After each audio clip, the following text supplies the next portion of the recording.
In statistics, it's often helpful to know the central point of a set of data because it gives a pretty good idea about the whole data set. It's like a one-number summary of the data. What's the number of words on a page in a book? About 200. Of course, it depends on the book, but that's the one-number summary. The mean, median, and mode are the most commonly used ways to measure this central point. Let's start with the mean, which is also called the average. You can calculate the mean by adding up each value in a dataset and then dividing by the total number of data points. Let's look at an example. Let's say 7 students took a test on biostatistics, and out of 100 possible points, one student got 17, another got 19, 2 got 20, 2 more got 61, and the last student got 62. The mean score would be the total number of points they all got added up together divided by the number of students, which is 7. So that's 17 plus 19 plus 20 plus 20 plus 61 plus 61 plus 62 is equal to 260 divided by 7, which is 37.14. To show this as a formula, we can say that the mean, written as x with a bar over it, is the total sum of the individual data points x1, x2, xn, divided by n, which is the number of data points.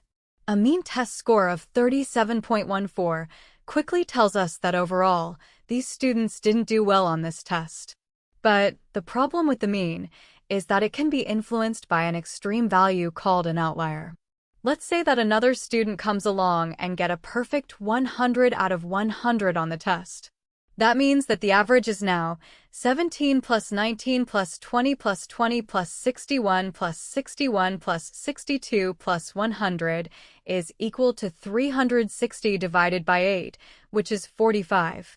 This one-number summary isn't a very good summary because the only reason that it is so high is due to this one high-scoring student. In this case, 100 is an outlier, and any data set with an outlier is called skewed data.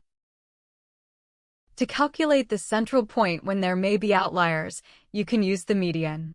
The median is the value which divides a set of data into two halves.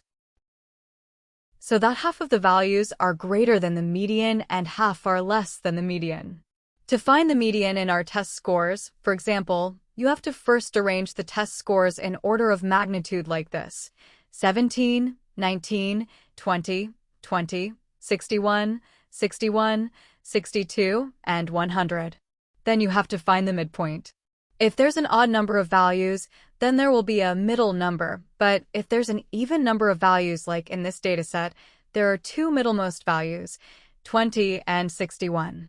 So to get the median, we take the average of these two values. 20 plus 61 divided by 2 is equal to 40.5 is the median for this dataset. Notice that an extreme value like 100 doesn't affect the median, and that the median of 40.5 gives a pretty accurate one-number summary of the data.